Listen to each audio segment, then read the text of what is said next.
Армијата ќе се вклучи во стрелањето на дивите свињи за да спречат африканската свинска чума да биде пренесена во земјава. Ќе стрелаат онаму каде што ловџиите нема да ја завршат работата.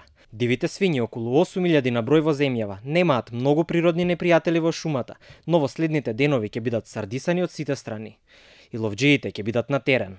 Постојат ловишта за кои што нема концесионери избрани и за жал тие се ловишта кои што се на граничните реони со Бугарија и Србија.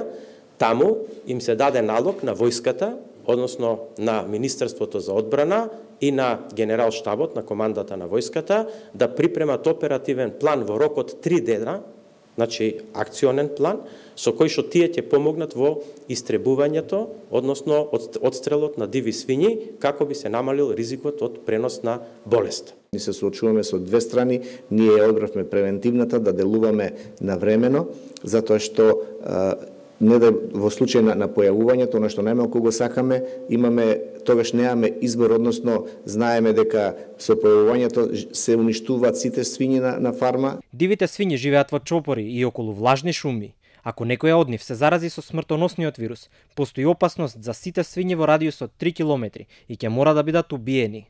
Може да заболат само овие животни и за нив нема лек.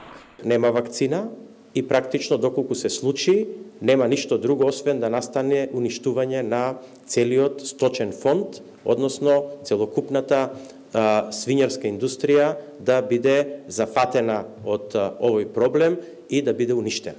Освен награди за ловџиите, исплатени ќе бидат и од гледувачите на свињи, 50 евра за секоја доброволно заклана свиња. Овие мерки ја принудија владата да планира ребаланс на буџетот и да одвои 1 милион евра.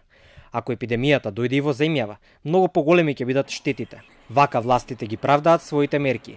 Ќе се уништи целата свињарска индустрија. Во Македонија се произведува свежо свинско месо во вредност од над 50 милиони евра на годишно ниво. Ако пропадне тоа, ќе треба да се увезува месо, а државната каса ќе биде олесната за повеќе од 100 милиони евра во тој случај.